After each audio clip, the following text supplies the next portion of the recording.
সবাইকে technique easy এডুকেশনের পক্ষ থেকে আন্তরিক শুভেচ্ছা ও অভিনন্দন জানিয়ে নতুন একটি পর্বে আপনাদেরকে স্বাগত জানাচ্ছি। আজকের পর্বে আমরা দ্বিতীয় অধ্যায়ের নতুন একটি টপিকস নিয়ে আলোচনা করব। টপিকসটা যতটুকু সহজ এবং যতটুকু বুঝার মতো করে উপস্থাপন করা যায় সেই চেষ্টাটা করব। তোমরা প্রত্যেকেই সর্বশেষ পর্যন্ত টপিকসটা বা ভিডিওটা দেখার চেষ্টা করবে। আজকের টপিকসে আমরা আলোচনা করব তাপ প্রয়োগে পদার্থের প্রসারণ।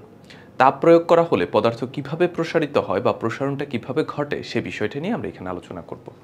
তো আমরা মেইন বইয়ের টপিকসটা বা মেইন বইয়ের তথ্যগুলো একটু দেখে নিই। প্রথমে আমাদের কি বলা আছে? বলা আছে আমরা যদি একটু ভালো করে রেল লাইনের দিকে তাকাই তাহলে আমরা দেখতে পাই যে রেল লাইনের মাঝে সবসময় একটুখানি ফাঁকা রাখা হয়। তার কারণ তাপের কারণে রেল লাইনে প্রসারণ হয়, রেল লাইন আঁকা বাঁকা হয়ে যেতে পারে। ঠিক কতখানি ফাঁকা রাখা হলে রেল লাইন ট্রেনের জন্য সবসময় নিরাপদ হবে, এই জাতীয় বিষয়গুলো জানতে হলে তার জন্য তাপের সঙ্গে পদার্থের প্রসারণের সম্পর্কটি আমাদের বোঝা দরকার। খেয়াল করো, বিষয়টা এখানে যেরকমটা বলা হয়েছে, আমরা জানি রেল লাইনটা হয় এরকম, এই যে এইরকম হয় রেল লাইনটা, মাঝখানে এরকম কাঠ দেয়া থাকে। তো এই রেল লাইনের দেখা যাবে এই একটা বেড়ির কিছু পর পর একটু একটু করে ফাঁকা রাখা হয়। এই যে দেখো, এখানে কিছুটা ফাঁকা রাখা হয়েছে, এখানে কিছুটা ফাঁকা রাখা হয়েছে, এখানে কিছুটা ফাঁকা রাখা হয়েছে। এই ফাঁকা রাখার পেছনে কারণ কি? এই ফাঁকা রাখার পেছনে কারণ হচ্ছে আমরা যখন রেল লাইনের উপর দিয়ে ট্রেন চলে, তখন ট্রেনের চাকার সাথে এই যে লোহার রেল লাইন, তার মধ্যে প্রচণ্ড ঘর্ষণ তৈরি হয়, আর এই ঘর্ষণে প্রচণ্ড তাপ তৈরি হয়। এছাড়া স্পেশালি গ্রীষ্মকালের ক্ষেত্রে সূর্যের প্রচণ্ড তাপ সেখানে থাকে। তাহলে রেল লাইনের উপর দুইটা তাপ কাজ করতেছে, একটা হচ্ছে গ্রীষ্মের সূর্যের প্রচণ্ড তাপ, আরেকটা হচ্ছে ট্রেন চলার ফলে চাকার সাথে ঘর্ষণে প্রচণ্ড তাপ উৎপন্ন হওয়া। এই দুইটা তাপের কারণে রেল লাইন প্রসারিত হয়। এখন ধরো রেল লাইনটা ছিল এরকম, যদি আমি তাকে প্রসারিত হওয়ার মতো কোনো সুযোগ না দিই, সে প্রসারিত হতে গিয়ে সে এরকম করে বেঁকে যাবে।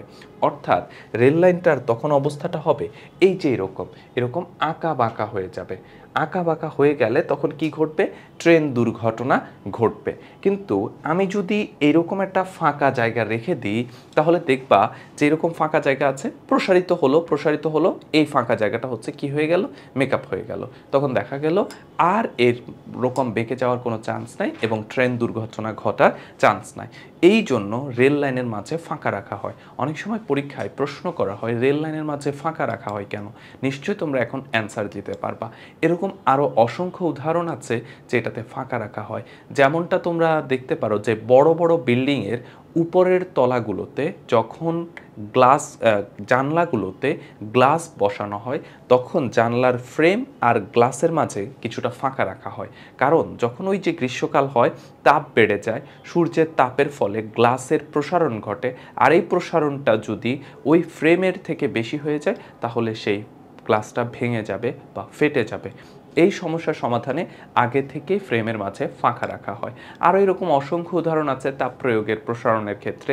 যেমন দেখবা আগের দিনে যে গরুর গাড়ি বানানো হতো, সেই গরুর গাড়ির চাকা তৈরি করা হতো যেইভাবে, এই যে চাকাটা হতো মূলত এইরকম, এখানে একটা লোহা থাকতো, এই জায়গা এটা হচ্ছে লোহার চাকা হতো। এর বাহিরের দিকে দেখা যেত লোহার একটা, এই যে এর বাহিরের দিকে এরকম লোহার একটা বেদ পড়ানো হতো। আমরা যে অনেকটা যেরকম এখনকার চাকাগুলোতে টায়ার ব্যবহার করা হয়, এই যে বাহিরের দিকে এরকম একটা লোহার বেদ পড়ানো হতো, আর ভেতরের দিকে কাঠের থাকতো। তো এখন এটা কেন ব্যবহার করা হতো এই জন্য যাতে চাকাটা দ্রুত নষ্ট না হয়, চাকাটা দীর্ঘ সময় ব্যবহার করা যায়। এখন এই ক্ষেত্রে কি হয়, এই লোহার চাকাটা কাঠের উপর শক্তভাবে আটকে থাকে। এই আটকে থাকার বিষয়টাও তোমার তাপ প্রয়োগে প্রসারণের বিষয়টা ব্যবহার করে তৈরি করা হয়। প্রথমে যে লোহার বাহিরের যে বেদটা আছে, এই যে বাহিরের যে বেদ, এটাকে প্রচণ্ড উত্তপ্ত করা হয়। উত্তপ্ত করা হলে এই জায়গাটা প্রসারিত হয়ে যায়। এই জায়গাটা যখন প্রসারিত হয়, তখন এর মাঝে কাঠের জিনিসটাকে বসানো হয় বা কাঠের চাকাটাকে বসানো হয়। আর কাঠের চাকাটা যখন বসানো হয়, তখন এরপরে যখন ঠান্ডা হয় তখন লোহাটা আবার সংকুচিত হয়, সংকুচিত হয়ে দেখা যায় কাঠের চাকাকে শক্তভাবে আটকে গেছে। তার মানে বাহিরের যে লোহাটা ছিল এটাকে তাপ দেওয়া হলে এটা প্রসারিত হয়, প্রসারিতর ভেতরে কাঠের চাকাটা বসানো হয়, তারপর যখন এটা ঠান্ডা হয় কাঠের চাকাটাকে শক্তভাবে আটকে ধরে। এইভাবে হচ্ছে গরুর গাড়িতে কি করা হয়, লোহার বেদ পড়ানো হয়। তাহলে আমরা বুঝতে পারতেছি যে এই যে তাপ প্রয়োগে প্রসারণটা কিভাবে ঘটে এবং এর ব্যবহার বা প্রয়োগগুলা কি কি। তো আমরা এই বিষয়ে আরো বিস্তারিত জানবো। প্রথমে হচ্ছে কঠিন পদার্থের প্রসারণ। তোমরা ইতিমধ্যে তাপ প্রয়োগে পদার্থের তাপমাত্রার পরিবর্তন এবং তার সঙ্গে অণুগুলোর কম্পন বা গতি হ্রাস বৃদ্ধি সম্পর্কে জেনেছ। কঠিন পদার্থে অণুগুলো নির্দিষ্ট অবস্থানে থেকে একে অন্যকে আণবিক বল দিয়ে আটকে রাখে। এই বলকে আমরা 2.2 ছবিতে দেখানো হয়েছে, এই যে এইখানে চিত্র দেখানো হয়েছে, স্প্রিং এর সঙ্গে তুলনা করতে পারি। তবে এই স্প্রিংটি হলো একটি বিশেষ ধরনের স্প্রিং যা বেশি দূরে প্রসারিত হয় কিন্তু কম দূরে সংকুচিত হয়। খেয়াল করো, এটা প্রসারণের সময় বেশি পরিমাণে প্রসারিত হবে কিন্তু সংকোচনের সময় কম পরিমাণে সংকুচিত হবে।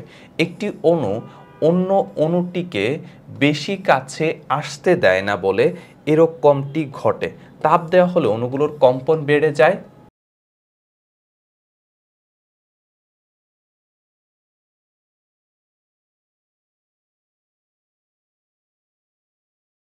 তখন প্রসারিত হওয়ার সময় এগুলো একটু বেশি দূরে যায় কিন্তু সংকুচিত হওয়ার বেলায় কম দূরত্বে আসে বলে কম্পনরত অণুগুলো বেশি জায়গা নেয় এবং মনে হয় পদার্থের আয়তন বেড়ে গেছে।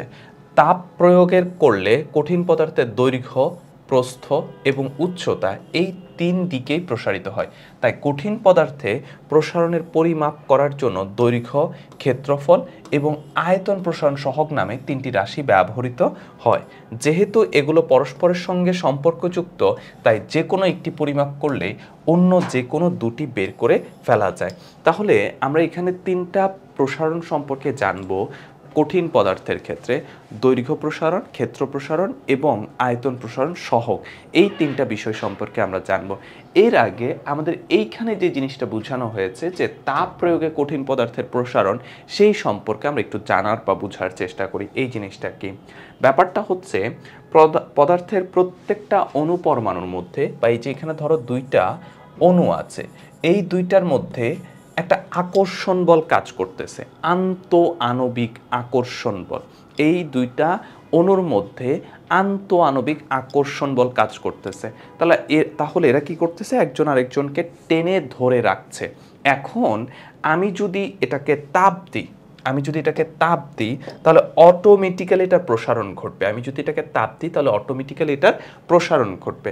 তো প্রসারণটা ঘটে দেখা গেল এই জায়গাতে চলে আসলো, এই জায়গাটাতে চলে আসলো। একটু বোঝার চেষ্টা করি, মাঝখানে যে হলুদ দাগ পরিমাণ পর্যন্ত তাদের দূরত্ব ছিল আর তখন তাদের মধ্যে আন্তঃআণবিক আকর্ষণ বল ছিল। তারপরে আমি যখন তাপ প্রয়োগ করলাম তখন এই কণাটা, এই যে সেকেন্ড কণাটা, এটা লাল পয়েন্ট পর্যন্ত চলে আসছে। তাহলে এখন তাদের মধ্যে দূরত্ব কত? এখন তাদের মধ্যে দূরত্ব হচ্ছে এই লাল দাগটা, এইটা হচ্ছে এখন তাদের মধ্যে দূরত্ব। কিন্তু এদের মধ্যে তো আন্তঃআণবিক আকর্ষণ বল রয়েছে। এই আকর্ষণ বলের ফলে কণাটা তখন এই যে নীল দাগ পর্যন্ত চলে আসবে, তবে পূর্বের অবস্থানে ফিরে আসতে পারবে না। ওই যে আমরা একটু আগে স্প্রিং এর কথা পড়েছি, সেখানে স্প্রিংটাকে একটা বিশেষ ধরনের স্প্রিং বলা হয়েছে, যে এটা প্রসারিত যতটুকু হয় ততটুকু সংকুচিত হতে পারে না। এই জন্যই বোঝানো হয়েছে তাপ প্রয়োগ করার ফলে প্রসারিত হয়ে যেই জায়গায় গেছে, সংকুচিত হয়ে সেখান থেকে আগের অবস্থানে না এসে তার থেকে কম পরিমাণ দূরত্ব অতিক্রম করে। অর্থাৎ গেছে এই হলুদ থেকে লাল পর্যন্ত, ফিরে আসছে নীল পর্যন্ত। কারণ প্রসারণ বেশি হবে, সংকোচন কম হবে। তাহলে তাদের মধ্যে নিট এতটুকু পরিমাণে প্রসারণ থেকে যাচ্ছে, যে কালো দাগ পরিমাণে প্রসারণ থেকে যাচ্ছে। তাহলে আমরা সোজা বাংলায় বা আমরা নিট পরিমাণ যদি চিন্তা করে বলি, তাহলে সিচুয়েশনটা এরকম যে 2টা হলুদ দাগ ছিল এরকম, তারপর যখন তাপ দেওয়া হয়েছে তখন এটা প্রসারিত হয়ে এই জায়গায় চলে গেছে, লালে গিয়ে আবার নীলে ফিরে আসছে। এই জিনিসটা আমরা এখন বাদ দিই, এটা আমাদের বুঝার জন্য দরকার ছিল, আমরা বুঝে ফেলছি। তাহলে নর্মাল ব্যাপারটা ছিল এই যে দুইটা কালো দাগ, পরে আরেকটু বৃদ্ধি পেয়েছে তাপ দেওয়ার ফলে। এই তাপ দেওয়ার ফলে প্রসারণের কারণে প্রত্যেকটা পদার্থ হচ্ছে তাদের অবস্থানতে হচ্ছে কি হয়, বড় হয়ে যায়, অর্থাৎ অণুগুলো তাদের মধ্যবর্তী দূরত্ব বাড়িয়ে দেয় বলে পদার্থগুলোর প্রসারণ ঘটে থাকে। তাহলে মোদ্দা কথা কি দাঁড়ালো, বা বিষয়টাকে যদি আমরা একবার সামারি করি তাহলে বিষয়টা কি দাঁড়ালো? বিষয়টা হচ্ছে পদার্থের দুইটা অণুর মধ্যে আন্তঃআণবিক আকর্ষণ বল বিদ্যমান রয়েছে। তাপ দেওয়া হলে এই কণাগুলোর মধ্যবর্তী দূরত্ব বৃদ্ধি পায়, কিন্তু আন্তঃআণবিক আকর্ষণ বলের কারণে এটি পূর্বের অবস্থানে ফিরে আসার চেষ্টা করলেও পূর্বের অবস্থানে ফিরে না এসে পূর্বের থেকে কম পরিমাণ দূরত্ব অতিক্রম করে, তাহলে নিট পরিমাণ একটা দূরত্ব তাদের মধ্যে তৈরি হয়ে যায়, অর্থাৎ প্রসারণটা ঘটে যায়। কণাগুলোর মধ্যে এই দূরত্ব বৃদ্ধি পাওয়ার ফলে সমষ্টিগতভাবে পুরো পদার্থের প্রসারণ ঘটে থাকে। আমি যে কথাগুলো বলেছি এগুলো 2-3 বার করে শুনো, তাহলে দেখবা তুমি বিষয়টা বুঝে যাবা। তাহলে এইটা ছিল হচ্ছে স্প্রিং দিয়ে আমাদের যেই জিনিসটা বোঝানো হয়েছে সেই বিষয়টা। এখন আমরা আসি এখানে দৈর্ঘ্য প্রসারণ, ক্ষেত্র প্রসারণ এবং আয়তন প্রসারণ নিয়ে। কঠিন পদার্থের যেহেতু দৈর্ঘ্য, প্রস্থ, উচ্চতা আছে, তাহলে তার প্রসারণটা 3 রকম হবে: দৈর্ঘ্য প্রসারণ, ক্ষেত্র প্রসারণ এবং আয়তন প্রসারণ। তবে তার মধ্যে যদি আমরা একটা জিনিস জেনে যাই তাহলে বাকি দুটো জিনিস অটোমেটিক্যালি বের করে ফেলা যাবে, কারণ এরা একটা আরেকটার সাথে সম্পর্কযুক্ত। তাহলে আমরা এখানে প্রথমে আলোচনা করি যে কোনো বস্তুর শুধু দৈর্ঘ্য বরাবর প্রসারণ পরিমাপ করার জন্য দৈর্ঘ্য প্রসারণ সহগ ব্যবহার করতে হয়। একে গ্রিক অক্ষর আলফা দিয়ে প্রকাশ করা হয়, অর্থাৎ আলফা হচ্ছে প্রতি ডিগ্রি তাপমাত্রার জন্য একটি পদার্থের দৈর্ঘ্যের কত অংশ বৃদ্ধি পায়। খেয়াল করো, দৈর্ঘ্য প্রসারণ সহগ বলতে বোঝানো হয় কোনো পদার্থের তাপমাত্রা 1 কেলভিন বৃদ্ধি করা হলে এর দৈর্ঘ্য যতটুকু বৃদ্ধি পায় তাকে ওই পদার্থের উপাদানের দৈর্ঘ্য প্রসারণ সহগ বলে। আমি কথাটা আরেকবার বলছি, তোমরা একটু শুনে নাও মনোযোগ দিয়ে। তাপ প্রয়োগে কঠিন পদার্থের তাপমাত্রা তাপমাত্রা 1 কেলভিন বাড়ানো হলে কঠিন পদার্থের দৈর্ঘ্য বরাবর যে প্রসারণটা ঘটে তাকে ওই পদার্থের দৈর্ঘ্য প্রসারণ সহগ বলা হয়। এই কথাটা এখানে বলা হচ্ছে যে আলফা হচ্ছে প্রতি ডিগ্রি তাপমাত্রার জন্য, মানে প্রতি কেলভিন তাপমাত্রার জন্য একটি পদার্থের দৈর্ঘ্য কত অংশ বৃদ্ধি পায়, যে দৈর্ঘ্য বরাবর কতটুকু বৃদ্ধি পায় সেটাকেই বলা হয় হচ্ছে দৈর্ঘ্য প্রসারণ সহগ। ধরা যাক T1 তাপমাত্রায় একটি কঠিন বস্তুর দৈর্ঘ্য হচ্ছে L1, অর্থাৎ তাপমাত্রা শুরুর তাপমাত্রা বা স্বাভাবিক তাপমাত্রায় তার দৈর্ঘ্য ছিল L1। তাপমাত্রা বৃদ্ধি করে T2 করায় বস্তুটির দৈর্ঘ্য হলো L2। তাহলে দৈর্ঘ্য কতটুকু বৃদ্ধি পেয়েছে? ছিল L1 হয়ে গেছে L2, তাহলে আমার এখান থেকে বৃদ্ধিটা পেয়েছে L2 মাইনাস L1। দৈর্ঘ্য কতটুকু বৃদ্ধি পেয়েছে? L2 minus L1। তাহলে দৈর্ঘ্য কত অংশ পরিবর্তন হয়েছে?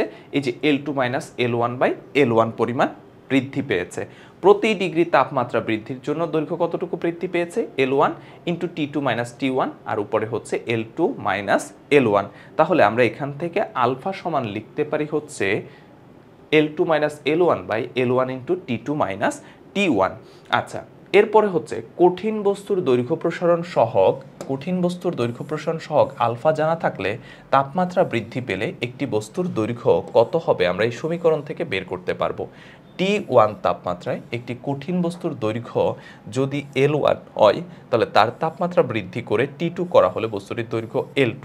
তাহলে L2 সমান এই সূত্রটা, আমরা একটু এই জিনিসটাকে ব্যাখ্যা করে আসি, নোটে এই জিনিসটাকে একটু ব্যাখ্যা করে আসি, চলো। তাহলে আমরা প্রথমে দৈর্ঘ্য প্রসারণ সহগ সূত্রের দৈর্ঘ্য প্রসারণ সহগের সংজ্ঞাটা একটু পড়ে নিই। সংজ্ঞাটা কি বলা হতে পারে?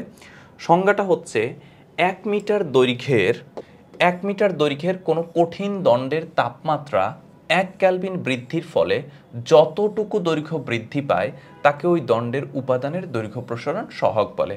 অর্থাৎ একটা দণ্ডের দৈর্ঘ্য হচ্ছে 1 মিটার, এর তাপমাত্রা আমি বৃদ্ধি করব 1 কেলভিন মানে 1 একক পরিমাণ, তাহলে এর দৈর্ঘ্য যতটুকু বৃদ্ধি পাবে তাকে ওই দণ্ডের উপাদানের দৈর্ঘ্য প্রসারণ সহগ বলা হবে।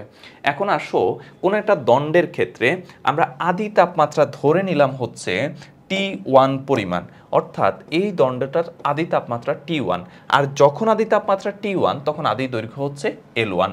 চূড়ান্ত তাপমাত্রা অর্থাৎ কিছু সময় পর তার তাপমাত্রা বাড়িয়ে আমরা T2 পরিমাণে বাড়ালাম, তাহলে দৈর্ঘ্য অবশ্যই বৃদ্ধি পাবে।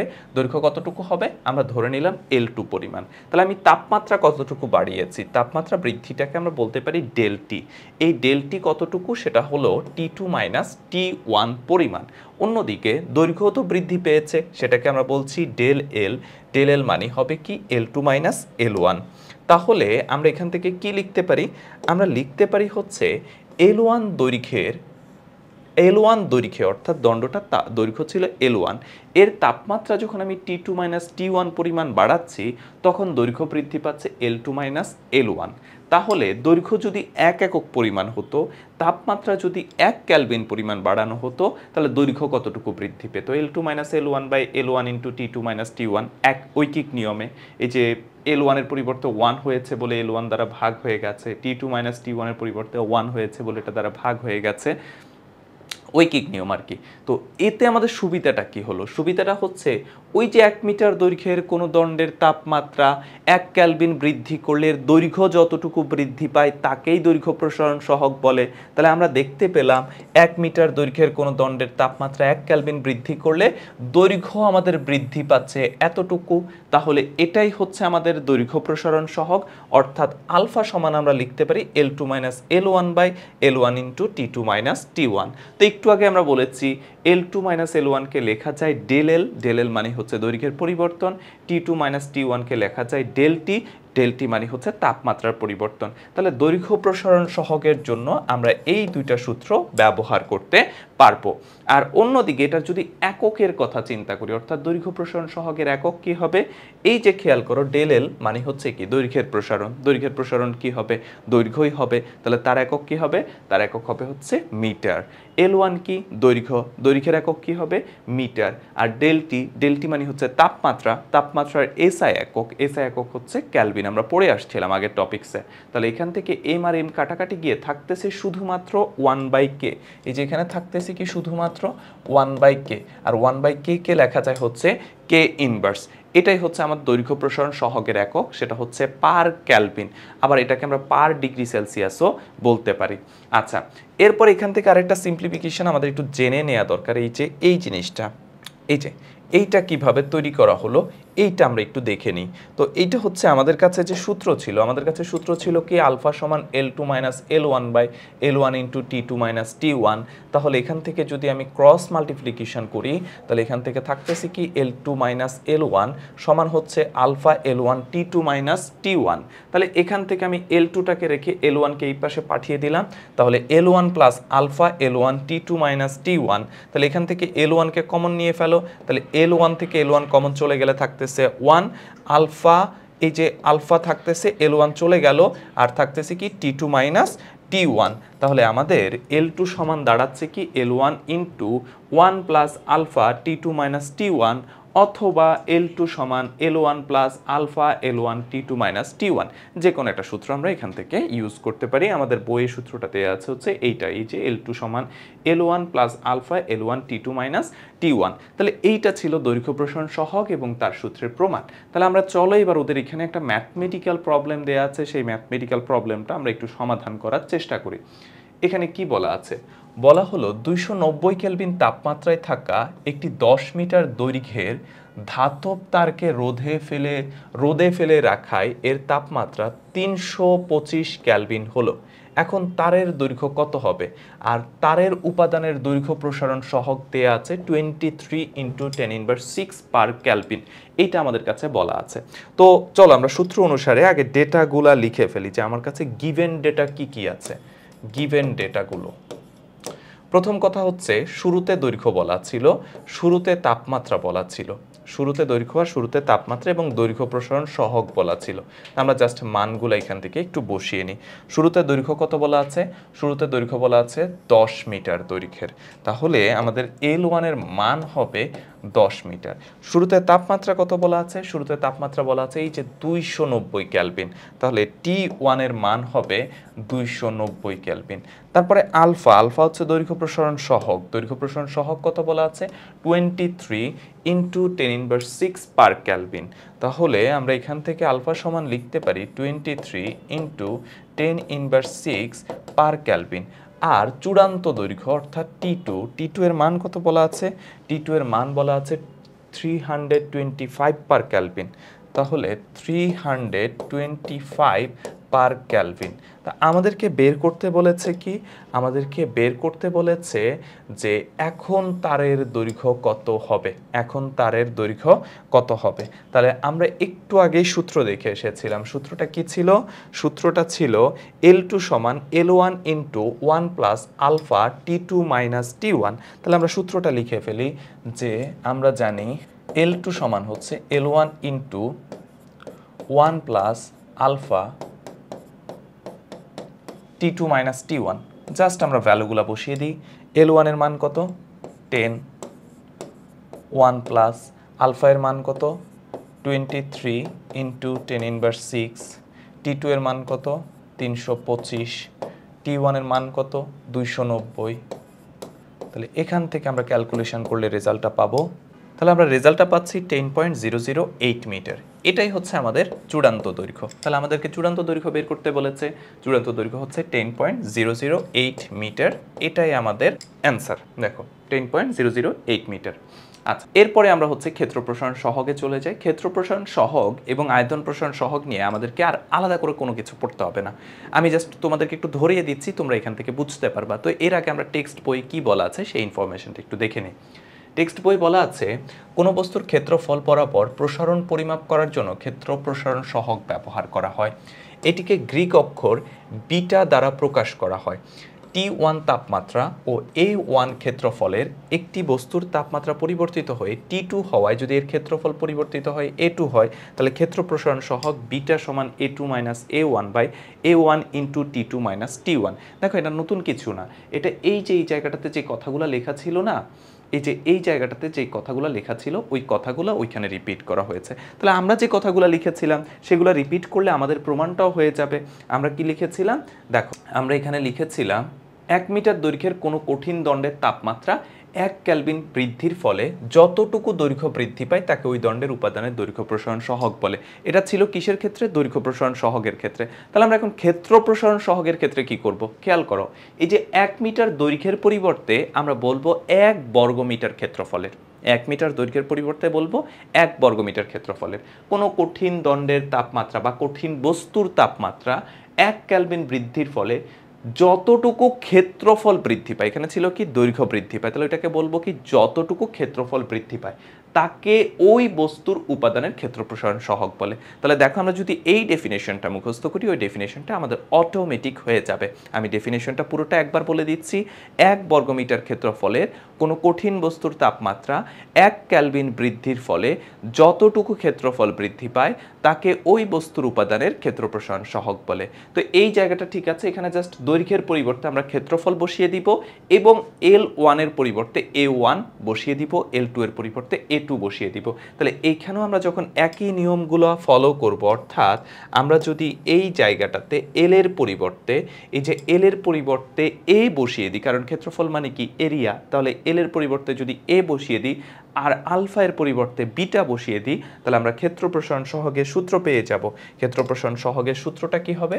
বিটা সমান A2 minus A1 divided A1 into T2 minus হচ্ছে T1, বা যেটাকে আমরা লিখতে পারবো বিটা সমান del A by A1 into del T. এককের কথা চিন্তা করলে একক হবে হচ্ছে এই যে ডেল এ মানে ক্ষেত্রফলের পরিবর্তন, সেটা অবশ্যই ক্ষেত্রফল, তাহলে সেটা হবে মিটার স্কোয়ার। A1 অবশ্যই মিটার স্কোয়ার, আর ডেল টি মানে হচ্ছে কেলভিন, কারণ এসআই একক, তাপমাত্রার এসআই একক হচ্ছে কেলভিন। তাহলে মিটার স্কোয়ার কাটাকাটি চলে যাবে, তাহলে এখান থেকে আগের মতোই থাকবে পার কেলভিন, অর্থাৎ ক্ষেত্র প্রসারণ সহগের ক্ষেত্রে এককটা হয়ে যাবে আমাদের পার কেলভিন। দেখো বই আমাদের সেই কথাগুলাই এখানে উল্লেখ রয়েছে। এই যে এরপরে আসো আমরা আয়তন প্রসারণ সহগের ক্ষেত্রে। আয়তন প্রসারণ সহগের জন্য আমাদের কিন্তু আলাদা করে কোনো কিছু পড়তে হবে না। এই যে আমি সেই জায়গাটা আরেকবার একটু তোমাদের কাছে রিপিট করে দিচ্ছি।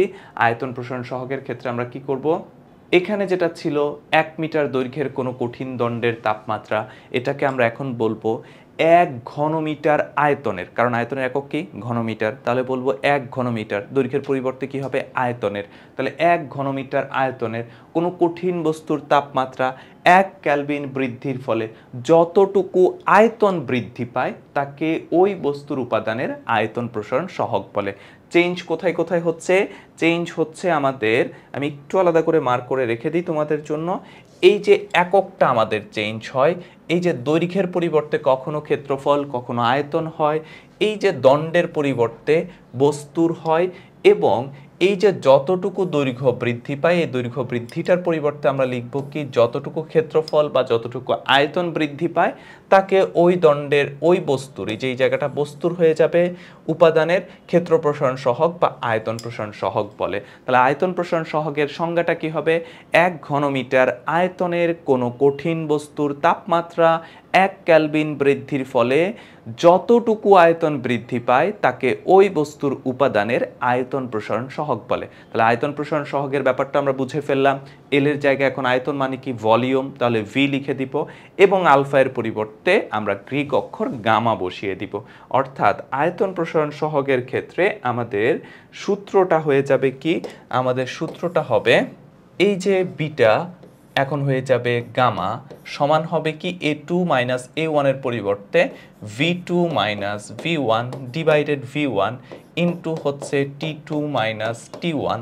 এখান থেকে আমরা লিখতে পারবো হচ্ছে গামা সমান del B by v1 into del T, বা এককের কথা যদি আমরা চিন্তা করি একক হবে আমাদেরকে, এই যে আয়তনের একক হচ্ছে ঘনমিটার, v1 এর একক হবে ঘনমিটার, ডেল টি এর একক হবে কেলভিন, তাহলে এখান থেকে আমরা আয়তন একক পাচ্ছি পার কেলভিন। তার মানে দৈর্ঘ্য প্রসারণ হোক, ক্ষেত্র প্রসারণ হোক কিংবা আয়তন প্রসারণ সহগ হোক, তাদের একক আমরা জানি, তাদের একক হচ্ছে পার কেলভিন। তাহলে আমরা দৈর্ঘ্য প্রসারণ সহগ, ক্ষেত্র প্রসারণ সহগ এবং আয়তন প্রসারণ সহগের বিষয়টা জেনে ফেলেছি, এবং এখন আমরা তাদের মধ্যে যে সম্পর্কটা আছে সম্পর্কটার কথা জানবো। একটু আগে আমরা বলেছিলাম যে তাদের ক্ষেত্রে একটা নির্দিষ্ট সম্পর্ক রয়েছে, একটা বের করতে পারলে অন্যটা বের হয়ে যাবে। তাহলে দেখো তাদের মধ্যে সম্পর্কটা কি। মজার ব্যাপার হচ্ছে দৈর্ঘ্য প্রসারণ সহগ আলফা জানা থাকলে ক্ষেত্র প্রসারণ সহগ বিটা কিংবা আয়তন প্রসারণ সহগ গামা আলাদাভাবে পরিমাপ করার প্রয়োজন নেই, কারণ বিটা সমান হচ্ছে 2 আলফা, গামা সমান হচ্ছে 3 আলফা। একটু খেয়াল করি, বিটা মানে কি, ক্ষেত্রফল মানে কি, দৈর্ঘ্যের প্রস্থের গুণফল না, তাহলে দৈর্ঘ্যের বৃদ্ধি আর প্রস্থের বৃদ্ধি দুইটা বৃদ্ধি যোগ করলে ক্ষেত্রফলের ক্ষেত্রে টোটাল কতটুকু বৃদ্ধি পাচ্ছি সেটা জেনে যাচ্ছি। আবারও আমি বলছি, একটু মনোযোগ দিয়ে খেয়াল করি, ক্ষেত্রফল মানে কি দৈর্ঘ্য আর প্রস্থের গুণফল, তাহলে দৈর্ঘ্যের বৃদ্ধি আর প্রস্থের বৃদ্ধি যদি যোগ করে দিই তাহলে ক্ষেত্রফলে কতটুকু বৃদ্ধি পেয়েছে সেই জিনিসটা আমরা পেয়ে যাচ্ছি। তাহলে আমরা বলতে পারি যে ক্ষেত্রফলের ক্ষেত্রে বৃদ্ধি সমান হচ্ছে দৈর্ঘ্যের বৃদ্ধি, সেটা আলফা, প্রস্থ ওয়ান কাইন্ড অফ দৈর্ঘ্য, তাহলে সেটার বৃদ্ধি সেটাও হচ্ছে আলফা অর্থাৎ দৈর্ঘ্য প্রসারণ সহগ। তাহলে দুইটা যদি আমরা যোগ করে দিই তাহলে কি পাবো এখান থেকে 2 আলফা, তাহলে আমরা লিখতে পারি বিটা সমান হচ্ছে 2 আলফা। অন্যদিকে আবার গামা এর ক্ষেত্রে, গামা মানে কি আয়তন প্রসারণ সহগ, তাহলে এখান থেকে আমরা লিখতে পারতেছি হচ্ছে তোমার আয়তন প্রসারণ মানে দৈর্ঘ্য, প্রস্থ, উচ্চতা তিনটা রয়ে গেছে, তাহলে 3টা আলফা, তাহলে alpha plus alpha plus alpha সমান কি হবে 3 আলফা। এই যে দেখো গামা সমান হচ্ছে 3 আলফা। তাহলে আমরা এই তিনটাকে একটা নোটে একবার লিখে রাখি, কারণ আমাদের এখান থেকে একটা সুন্দর জিনিস আমরা প্রমাণ করতে পারবো। আমরা পেয়েছি বিটা সমান 2 আলফা, আমরা পেয়েছি গামা সমান 3 আলফা। তাহলে এখান থেকে কি লেখা যায়, আলফা সমান লেখা যাবে হচ্ছে বিটা বাই 2, এখান থেকে কি লেখা যাবে আলফা সমান লেখা যাবে গামা বাই 3। তাহলে আমরা এখান থেকে দেখো তো আলফা সমান কি লেখা যাচ্ছে, এই যে আলফা সমান লেখা যাচ্ছে বিটা বাই 2, আলফা সমান লেখা যাচ্ছে গামা বাই 3। ওকে, এরকমটা আমরা পেয়ে গেছি। এখন পুরোটাকে 6 দ্বারা গুণ করে দাও, পুরোটাকে 6 দ্বারা গুণ করে দাও, তাহলে কি পাবো এখানে থাকবে 6 আলফা, এখানে হবে কি 6 ইন্টু বিটা বাই 2, এখানে কি হবে 6 ইন্টু গামা বাই 3। তাহলে এখান থেকে আমাদের দাঁড়াচ্ছে কি একটু দেখো তো, এখান থেকে আমাদের দাঁড়াচ্ছে যে এই যে 6 আলফা সেটা ঠিক আছে, এই যে 2 দিয়ে 6কে কাটাকাটি করলে 3 বিটা এবং 3 দিয়ে 6কে কাটাকাটি করলে 2 গামা। তাহলে আমরা এখান থেকে কি পাচ্ছি, আমরা এখান থেকে দৈর্ঘ্য প্রসারণ সহগ, ক্ষেত্র প্রসারণ সহগ এবং আয়তন প্রসারণ সহগের মধ্যে একটা সুন্দর সম্পর্ক পেয়ে গেছি। এখানে তো অবশ্যই একটা সম্পর্ক তাদের মধ্যে রয়েছে, এই যে বিটা সমান 2 আলফা, গামা সমান 3 গামা এবং হচ্ছে আলফা সমান বিটা বাই 2, আলফা সমান গামা বাই 3। আবার এখান থেকে আরও একটা সম্পর্ক তৈরি করা যায়, সেই সম্পর্কটা কি, সম্পর্কটা হচ্ছে এখান থেকে লেখা যায় বিটা বাই 2 সমান হচ্ছে কি গামা বাই 3, বা বিটা সমান আমরা লিখতে পারি হচ্ছে 2/3 গামা, অথবা গামা সমান লিখতে পারি হচ্ছে কি 3/2 বিটা। তাহলে এই যে দেখো একটা থেকে আরেকটা আমরা যে কোনো একটা জানলে অন্য যে কোনোটা আমরা খুব ইজিলি বের করে ফেলতে পারি। তুমি আলফা জানো 2 দ্বারা গুণ করে দাও বিটা পেয়ে যাবা, তুমি বিটা জানো বিটাকে হচ্ছে 3/2 দ্বারা গুণ করে দাও তাহলে গামা পেয়ে যাবা, আবার হচ্ছে বিটাকে 2 দ্বারা ভাগ করে দাও আলফা পেয়ে যাবা। তাহলে সবগুলার ট্রান্সফরমেশন যে একটা থেকে আরেকটাতে কিভাবে কনভার্ট হচ্ছে সবগুলো কিন্তু আমি এই পেজের মধ্যে হচ্ছে তোমাদের সুন্দর করে উল্লেখ করে দিয়েছি। এটা একটু ভালো করে মনে রাখবা, তাহলে তোমাদের পরীক্ষায় অনেক বেশি কাজে আসবে। তারপরে চলো আমাদের হচ্ছে এবার কিছু ম্যাথমেটিক্যাল প্রবলেম আমাদের কাছে দেয়া আছে, সেই ম্যাথমেটিক্যাল প্রবলেমগুলো আমরা একটু নিজে করার চেষ্টা করি, বা আমি তোমাদেরকে একটু হিন্টস দিয়ে দিই, তোমরা নিজেরা একটু করার চেষ্টা করো। তাহলে আমাদের এখানে কি প্রমাণ করতে বলেছে, বলেছে ক্ষেত্রফল প্রসারণ সহগ বের করার জন্য কঠিন পদার্থের ক্ষেত্রফল বর্গাকৃতির ধরে নিয়ে আমরা, অর্থাৎ আমরা যেই ক্ষেত্র প্রসারণ সহগ হিসাব করতেছি সেখানে যে বস্তুটা ব্যবহার করতেছি সেই বস্তুটা হচ্ছে বর্গাকৃতির। বর্গাকৃতির মানে কি দৈর্ঘ্য প্রস্থ দুইটাই হচ্ছে সমান।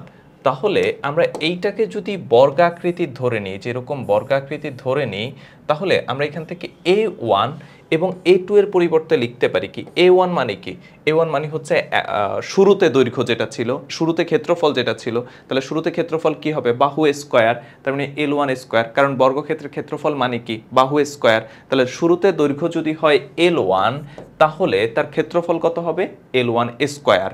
আর তাপমাত্রা বৃদ্ধির পর দৈর্ঘ্য যদি হয় A2 তাহলে ক্ষেত্রফল কি হবে, ক্ষেত্রফল হবে হচ্ছে L2 স্কয়ার। তাপমাত্রা বৃদ্ধির পর ক্ষেত্রফল A2 হলো, A2 মানে কি হবে দৈর্ঘ্য হবে L2, তাহলে L2 স্কয়ার। তাহলে শুরুতে যে ক্ষেত্রফল সেটা হচ্ছে L1 স্কয়ার, আর তাপমাত্রা বৃদ্ধির পরে যে ক্ষেত্রফল সেটাকে আমরা বলতেছি L2 স্কয়ার। আর L2 এর পরিবর্তে আমরা আগের অংশে প্রমাণ করে এসেছিলাম L1 plus alpha L1 T2 minus T1, আর স্কয়ার পরিবর্তে স্কয়ার হয়ে গেছে।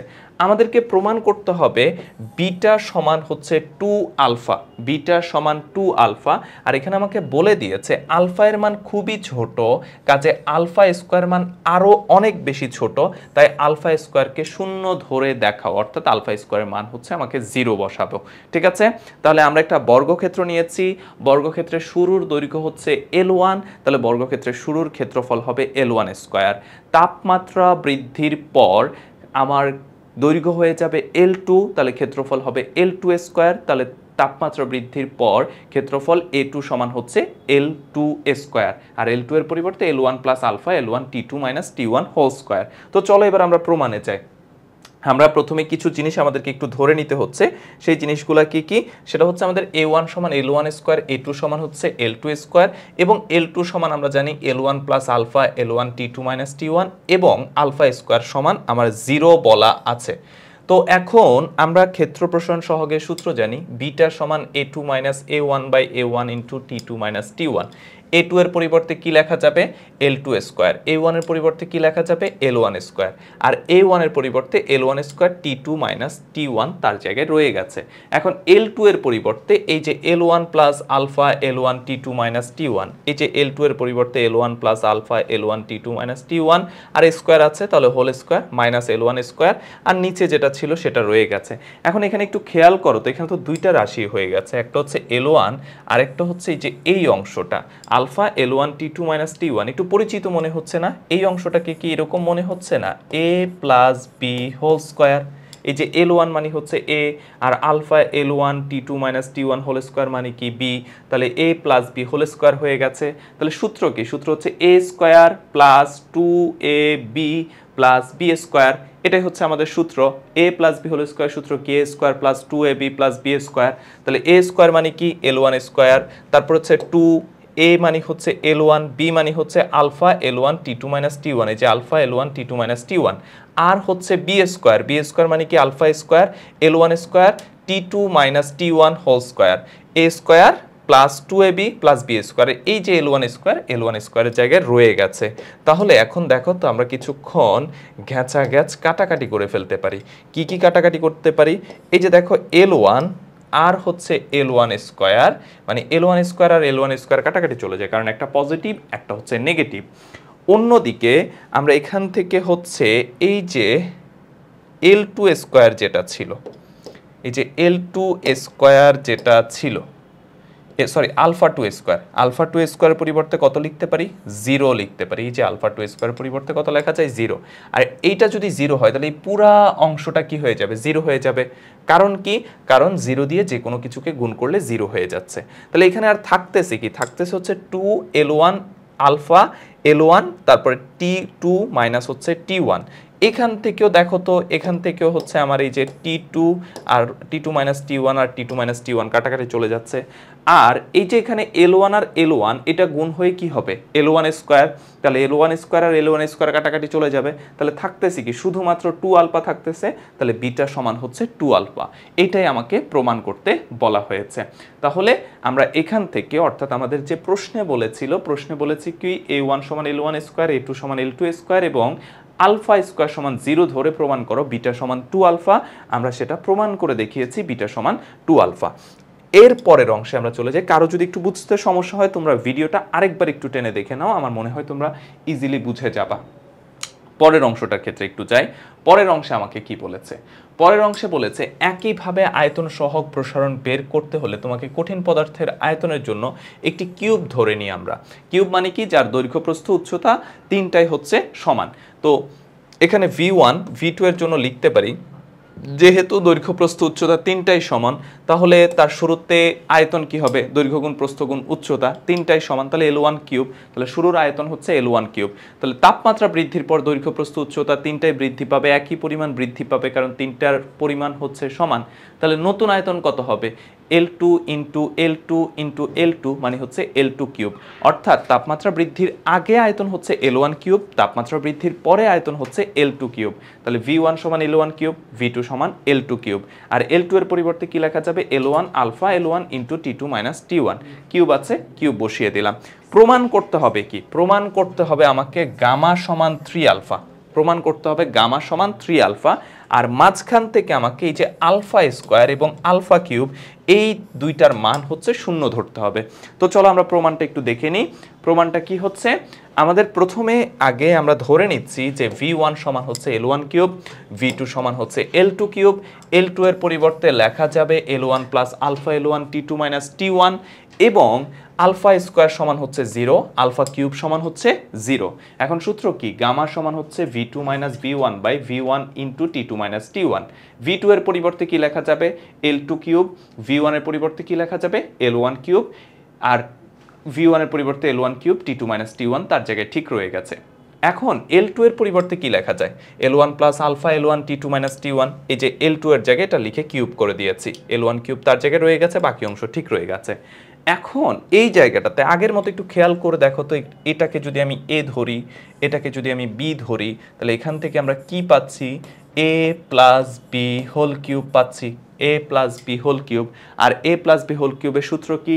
A প্লাস B হোল কিউবের সূত্র নিশ্চয়ই তোমরা জানো, A cube plus 3A square B plus 3AB square plus হচ্ছে B কিউব। এটা হচ্ছে A প্লাস B হোল কিউবের সূত্র। এই সূত্র অনুসারে দেখো এখানে ডেটাগুলো বসিয়ে দিয়েছি। কিভাবে বসালাম? এই যে A কিউব মানে হচ্ছে L1 cube plus 3A square B, A square মানে কি? L1 স্কোয়ার, আর B মানে হচ্ছে এই অংশটুকু, এই যে alpha L1 T2 minus T1, এই যে alpha L1 T2 minus T1। তারপরে প্লাস 3AB স্কোয়ার, 3 এ মানে হচ্ছে L1 আর বি স্কোয়ার মানে কি এই যে আলফা স্কোয়ার L1 স্কোয়ার এবং T2 মাইনাস T1 স্কোয়ার, এই যে alpha square L1 square T2 minus T1 square. তারপরে হচ্ছে কি বি কিউব, বি কিউব মানে কি alpha cube L2 cube T2 minus T1 whole cube, কারণ পুরোটা তো বি ধরা, এই যে এই পুরোটা হচ্ছে বি আর এই পুরোটা হচ্ছে এ, তাহলে এখানে alpha cube L1 cube T2 minus T1 whole cube আর এই যে L1 কিউবের জায়গায় রয়ে গেছে। এবার আমরা গ্যাঁচা গ্যাচ কাটাকাটি করার চিন্তা ভাবনা করব। প্রথম হচ্ছে L1 কিউব আর হচ্ছে L1 কিউব দুইটাই শেষ। কেন শেষ? কারণ একটা পজিটিভ একটা নেগেটিভ। তারপরে হচ্ছে আমরা এখান থেকে আর কি কি কাটতে পারি, এখান থেকে আপাতত কিছু না কেটে আমরা এই যে আলফা স্কোয়ারের পরিবর্তে 0 বসিয়ে দিলাম এবং আমার এখানে যে আলফা কিউবের পরিবর্তে আমরা 0 বসিয়ে দিলাম। এই দুইটার পরিবর্তে যদি আমরা 0 বসাই তাহলে এই পুরো অংশটা 0 হয়ে যাবে, এই পুরো অংশটা 0 হয়ে যাবে, কারণ আলফা স্কোয়ার এই পুরো অংশের সাথে গুণ আছে, আলফা কিউব এই পুরো অংশের সাথে গুণ আছে, তাহলে এই দুটো 0 হয়ে গেছে। তাহলে এখানে থাকতেছে কি, থাকতেছে হচ্ছে 3 এই L1 স্কোয়ার আর L1 গুণ হয়ে L1 cube alpha T2 minus T1 আর নিচের দিকে L1 cube T2 minus T1 সেটা রয়ে গেছে। তাহলে এখান থেকে আবার একবার গ্যাঁচা গ্যাচ কাটাকাটি চলে যায়। কাটাকাটি কি যাচ্ছে, এই যে L1 কিউব দুইটা কাটাকাটি চলে যাচ্ছে, এই যে T2 মাইনাস T1 এই যে T2 মাইনাস T1 কাটাকাটি চলে যাচ্ছে, থাকতেছে কি শুধুমাত্র 3 আলফা। তাহলে আমাকে প্রমাণ করতে বলেছিল গামা সমান 3 আলফা, তাহলে আমাদের প্রমাণ হয়ে গেছে। তাহলে আমাদের এখানে নিজে করতে দুইটা প্রমাণ ছিল, একটা হচ্ছে আমাকে প্রমাণ করতে হবে গামা সমান 3 আলফা, আরেকটা হচ্ছে আমাকে প্রমাণ করতে হবে বিটা সমান 2 আলফা। আশা করি তোমরা দুইটা প্রমাণই বুঝতে পেরেছো। এই দুইটা প্রমাণ হচ্ছে, যদি না বুঝো আরেকবার তোমরা দেখে নিতে পারো। এরপরে চলো আমাদের দুইটা ম্যাথমেটিক্যাল প্রবলেম আছে, সেই ম্যাথমেটিক্যাল দুইটা প্রবলেম আমরা সলভ করে ফেলি, তাহলে আমাদের কনসেপ্টটা সম্পর্কে আরেকটু ভালো ধারণা হয়ে যাবে। এখানে কি বলা হচ্ছে, 275 কেলভিন তাপমাত্রায়, তার মানে এটা শুরুর তাপমাত্রা যেটাকে আমরা বলতে পারি T1, একটি 5 সেন্টিমিটার বাহুর দৈর্ঘ্য বিশিষ্ট, মানে তার শুরুতে দৈর্ঘ্য ছিল কত, 5 সেন্টিমিটার, তাহলে এটাকে আমরা L1 বলতে পারি। বর্গাকৃতির ধাতব পাতকে, খেয়াল করি বর্গাকৃতির, তার মানে দৈর্ঘ্য প্রস্থ দুইটাই সমান, উত্তপ্ত করে এর তাপমাত্রা 350 কেলভিন হলো, মানে হচ্ছে T2 হলো 350 কেলভিন। এখন পাত্রটির ক্ষেত্রফল কতটুকু বাড়বে, ক্ষেত্র প্রসারণ বের করতে বলেছে, অর্থাৎ ক্ষেত্রফল কতটুকু বাড়বে মানে হচ্ছে শুরুতে ক্ষেত্রফল ছিল A1, শেষে ক্ষেত্রফল হলো A2, তাহলে ক্ষেত্রফল কতটুকু বাড়ছে, A2 মাইনাস A1, তাহলে আমাকে A2 মাইনাস A1টা বের করতে হবে। আর আমার হচ্ছে দৈর্ঘ্য প্রসারণ সহগ বলা আছে 22 × 10⁻⁶ পার কেলভিন, দৈর্ঘ্য প্রসারণ সহগটা আমার কাছে বলা আছে। তাহলে চলো আমরা সমাধান করা শুরু করি। এখন আমরা সূত্র জানি কি, সূত্র জানি হচ্ছে বিটা সমান হচ্ছে A2 minus A1 by A1 into T2 minus T1, এই সূত্রটা আমরা জানি। তাহলে আমার এখান থেকে হচ্ছে যে বের করতে হবে কি, বের করতে হবে A2 minus A1 by A2 minus A1 সমান beta A1 T2 minus T1, এইটুকু হচ্ছে যে আমার যদি মান বসিয়ে দিই তাহলে আমাদের ক্যালকুলেশনটা হয়ে যাচ্ছে, আমরা ক্রস মাল্টিপ্লাই করে দেখতে পারি, এই যে A2 মাইনাস A1 সমান beta A1 T2 minus T1। তো চলো আমার কাছে গিভেন ডেটাগুলো কি কি দেয়া আছে সেই গিভেন ডেটাগুলো আমরা একটু লিখে ফেলি। এখানে আমার কাছে প্রথমেই শুরুতে যে দৈর্ঘ্য সেটা বলা আছে, শুরুতে দৈর্ঘ্যটা কত বলা আছে আমার কাছে, 5 সেন্টিমিটার। শুরুতে দৈর্ঘ্য বলা আছে হচ্ছে L সমান আমার কাছে বলা আছে 5 সেন্টিমিটার, এবং আমাকে বলে দিয়েছে কি একটা বর্গাকৃতির, তাহলে শুরুতে যে ক্ষেত্রফলটা হবে, শুরুতে ক্ষেত্রফল A1 সমান হচ্ছে 5 স্কয়ার অর্থাৎ 25 বর্গ সেন্টিমিটার হবে, কারণ শুরুতে দৈর্ঘ্য ছিল হচ্ছে 5 সেন্টিমিটার, তাহলে শুরুতে ক্ষেত্রফল হবে হচ্ছে 5 স্কয়ার মানে হচ্ছে 25 বর্গ সেন্টিমিটার। তারপরে আমরা এখান থেকে আলফা সমান আমার কাছে বলা আছে, আলফা সমান কত বলা আছে, 22 × 10⁻⁶, আলফা সমান বলা আছে 22 × 10⁻⁶ পার কেলভিন নাকি পার ডিগ্রি সেলসিয়াস, আমরা একটু দেখে নিই, আমার পার কেলভিন বলা আছে। তাহলে ক্ষেত্র প্রসারণ সহগ তোমরা সবাই জানো, বিটা সমান কি 2 আলফা, আমরা একটু আগে প্রমাণও করে আসছি। তাহলে 2 আলফা মানে হচ্ছে 2 × 22 × হচ্ছে 10⁻⁶, তাহলে 22 দুগুণে 44 ইন্টু হচ্ছে 10⁻⁶ পার কেলভিন, এইটা হচ্ছে আমার কাছে বিটা। আর আমার কাছে তাপমাত্রা T2 আমার কাছে কত বলা আছে, T2 আমার কাছে বলা আছে, একটু খেয়াল করে দেখি, T2 বলা আছে 350, T1 বলা আছে 275, তাহলে T2 হচ্ছে 350 আর T1 হচ্ছে 275 কেলভিন। সবগুলা ডেটা আমার কাছে এখন দেওয়া আছে, আমি জাস্ট হচ্ছে বসিয়ে দিব এখানে। খেয়াল করো, আমরা যদি ভ্যালুগুলো একটু বসিয়ে দিই, আমরা এখান থেকে রেজাল্ট কত পাচ্ছি? আমরা এখান থেকে রেজাল্ট পাচ্ছি হচ্ছে বিটা এর পরিবর্তে লিখতে পারি 44 ইন্টু হচ্ছে 10⁻6, A1 এর পরিবর্তে আমরা লিখতে পারি হচ্ছে 25 বর্গ সেন্টিমিটার, T2 মাইনাস T1 এর পরিবর্তে লেখা যাবে 350 মাইনাস হচ্ছে 275। তাহলে এবার আমরা ক্যালকুলেশনটা করে ফেলি, তাহলে আমরা রেজাল্টটা পেয়ে যাব। তাহলে এটাই হচ্ছে আমার A2 মাইনাস A1 এর ভ্যালু। আর A2 মাইনাস A1 মানে কি? দৈর্ঘ্যের প্রসারণ, মানে চূড়ান্ত ক্ষেত্রের প্রসারণ, চূড়ান্ত ক্ষেত্রফল মাইনাস আদি ক্ষেত্রফল। তাহলে আমরা কি পাবো? ক্ষেত্রফল কতটুকু প্রসারিত হবে, এটাই আমার কাছে প্রশ্নে চেয়েছে। তাহলে এটাই হচ্ছে আমার কাছে অ্যান্সার। তাহলে আমার কাছে প্রথমে দৈর্ঘ্য দেওয়া ছিল 5 সেন্টিমিটার, তাহলে ক্ষেত্রফল কত হবে? শুরুর ক্ষেত্রফল সেটা হচ্ছে 5 স্কোয়ার, বর্গ আকৃতির বলে দিয়েছে 25 বর্গ সেন্টিমিটার। দৈর্ঘ্য প্রসারণ সহগ বলা আছে 22 ইন্টু 10⁻6, তাহলে ক্ষেত্র প্রসারণ সহগ তার দ্বিগুণ হবে, তাহলে 2 ইন্টু 22 ইন্টু 10⁻6, তাহলে 44 ইন্টু 10⁻6। শুরুতে তাপমাত্রা বলা ছিল 275 কেলভিন, আর চূড়ান্ত তাপমাত্রা ছিল 375 কেলভিন, 350 কেলভিন। আমরা জানি বিটা সমান A2 minus A1 by A1 into T2 minus T1। এখান থেকে কোনায় কোনায় গুণ করলাম, তাহলে A2 মাইনাস A1 সমান beta A1 T2 minus T1। তারপর বিটা এর মান এই যে এখান থেকে এটা এনে বসিয়ে দিলাম, A1 এর মান এই যে এখান থেকে এটা এনে বসিয়ে দিলাম, T2 এর মান 350, T1 এর মান 275, ক্যালকুলেশন করলে 0.0825 বর্গ সেন্টিমিটার। এটাই হচ্ছে আমাদের কাছে রেজাল্ট। এরপরের ম্যাথটাতে আমরা একটু দেখি। এরপরের ম্যাথে বলা হলো সোনার ঘনত্ব হচ্ছে 19.30 গ্রাম পার সিসি, এর দৈর্ঘ্য প্রসারণ সহগ আমার কাছে বলা আছে, দৈর্ঘ্য প্রসারণ সহগ। তাপমাত্রা বলা আছে 100 ডিগ্রি সেলসিয়াস, বাড়ালে ঘনত্ব কত হবে, অর্থাৎ তাপমাত্রা বৃদ্ধির পর ঘনত্ব কত হবে সেটা আমার কাছে বের করতে বলা হয়েছে। তো চলো আমরা এটা সমাধান করি। তো প্রথমে তাপমাত্রা বৃদ্ধির পূর্বে ঘনত্ব, সেটাকে যদি আমরা ρ1 বলি, ρ1 সমান হচ্ছে m/v1, বা এখান থেকে আমরা লিখতে পারি m সমান হচ্ছে ρ1 v1, এটা আমরা লিখতে পারি। এরপরে এখন আমরা একটা সূত্র জানি, সূত্রটা কি? গামা সমান হচ্ছে v2 minus v1 by v1 into T2 minus হচ্ছে T1, এই সূত্রটা আমরা জানি। এখান থেকে কি লেখা যায়? এখান থেকে লেখা যায় v2 মাইনাস v1 সমান গামা v1 T2 মাইনাস হচ্ছে T1। তারপরে হচ্ছে আমরা এখান থেকে লিখতে পারি v2 সমান হচ্ছে v1 plus gamma v1 T2 minus হচ্ছে T1। এই যে v1টা জাস্ট এই পাশে চলে গেছে, প্লাস হয়ে গেছে। এখন v2 সমান, এখান থেকে v1টাকে কমন নিয়ে ফেলো, তাহলে থাকবে কি 1 প্লাস গামা আর হচ্ছে T2 মাইনাস T1। এই যে এইটা হচ্ছে আমার কাছে v2 থাকতেছে। তাহলে তাপমাত্রা বৃদ্ধির পর এইটা কেন আমরা বের করলাম? খেয়াল করো, শুরুতে আমার কাছে আয়তন আছে v1, কিন্তু তাপমাত্রা যখন বাড়াবো আয়তনটা কিন্তু হয়ে যাবে v2। তাহলে v2টা কত সেটা আমার জানতে হবে।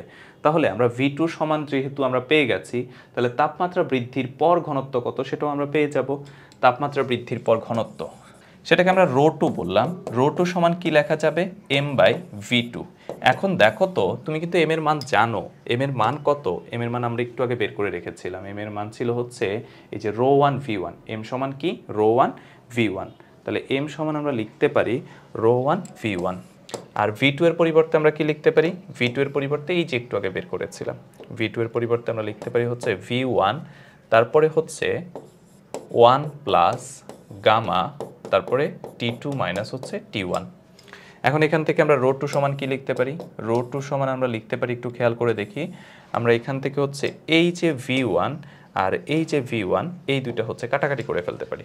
আর এই দুইটা যদি কাটাকাটি করে ফেলি, তাহলে আমার এখানে থাকতেছে কি? উপরে থাকতেছে শুধুমাত্র ρ1, উপরে থাকতেছে শুধুমাত্র ρ1, নিচে থাকতেছে 1 প্লাস এই যে গামা। গামা মানে কি? গামা মানে কিন্তু 3 আলফা, গামা মানে কিন্তু 3 আলফা, এটা আমরা দেখে এসেছিলাম। আর থাকতেছে কি? T2 মাইনাস হচ্ছে T1 থাকতেছে।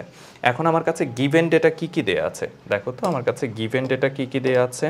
গিভেন ডেটা আমার কাছে দেয়া আছে ρ1। ρ1 মানে হচ্ছে তাপমাত্রা বৃদ্ধির পূর্বে ঘনত্ব, সেটা হচ্ছে 19.30 গ্রাম পার সিসি, 19.30 গ্রাম পার সিসি। আর আমার কাছে আলফা দেয়া আছে, দৈর্ঘ্য প্রসারণ সহগ। আলফা আমার কাছে কত বলা আছে? আলফা বলা আছে 14 into 10⁻6, 14 into 10⁻6 degree per Celsius. আর T2 minus T1, T2 minus T1 বলা আছে হচ্ছে 100 ডিগ্রি সেলসিয়াস। এই যে এখানে একটু খেয়াল করি, আমাদের বলা হলো তাপমাত্রা 100 ডিগ্রি সেলসিয়াস বাড়ালে মানে কি T2 মাইনাস T1 এর মান। যদি আমার কাছে বলতো তাপমাত্রা 100 ডিগ্রি সেলসিয়াস হলে, তখন সেটা হতো T2 এর মান। কিন্তু আমাকে বলেছে T2 মাইনাস তাপমাত্রা 100 ডিগ্রি সেলসিয়াস বাড়ালে মানে কি, আগে 10 ছিল এখন 110 করা হয়েছে, আগে 20 ছিল এখন 100 বাড়িয়ে 120 করা হয়েছে। তাহলে এই যে বাড়ালে মানে হচ্ছে T2 মাইনাস T1। তাহলে T2 মাইনাস T1 এর মান কত বলা আছে? 100 বলা আছে। তাহলে আমরা এখান থেকে T2 মাইনাস T1 এর মান 100।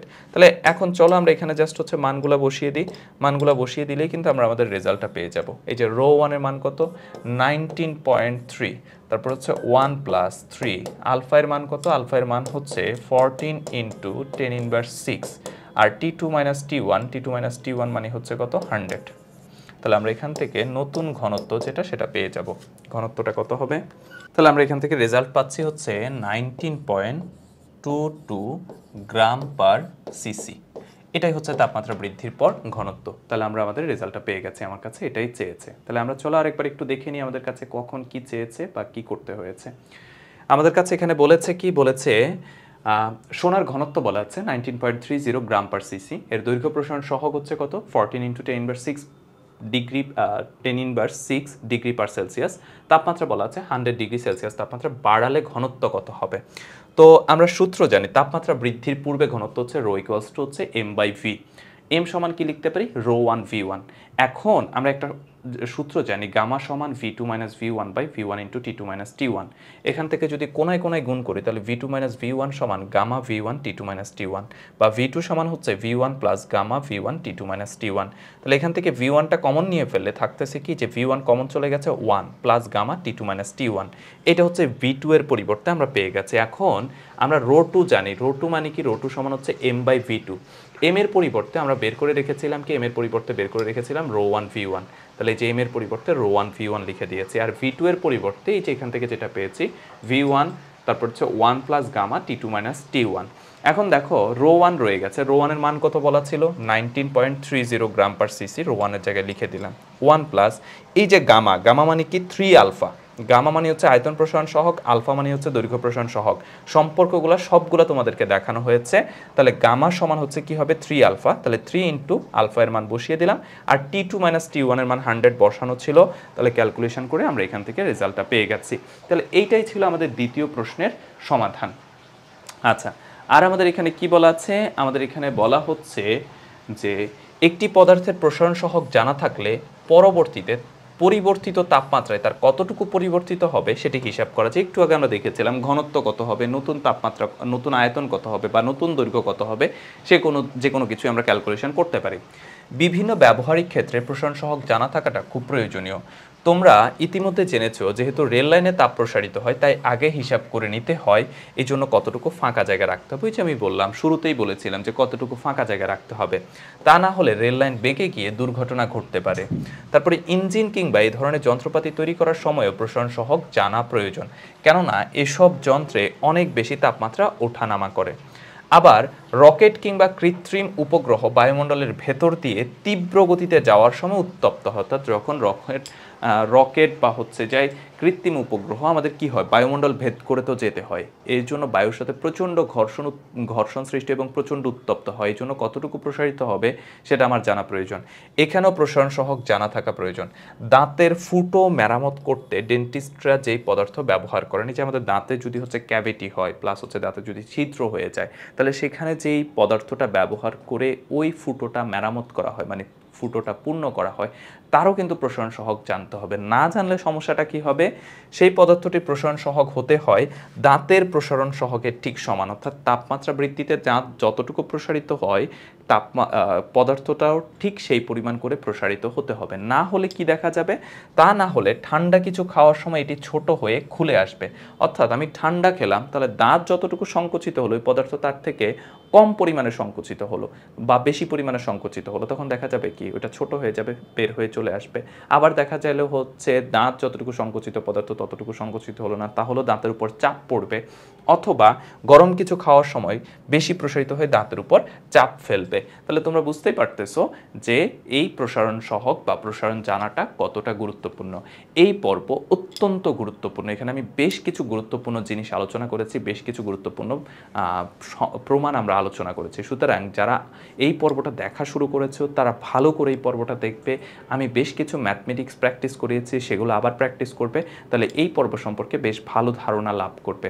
তো আশা করি তোমাদের পর্বটা ভালো লেগেছে। কোনো ধরনের প্রশ্ন তৈরি হলে কমেন্টে জানাবে, আমি তোমাদের প্রশ্নের উত্তর দেওয়ার সর্বোচ্চ চেষ্টা করব। ভালো থাকবে, সুস্থ থাকবে, দেখা হবে পরবর্তী পর্বে।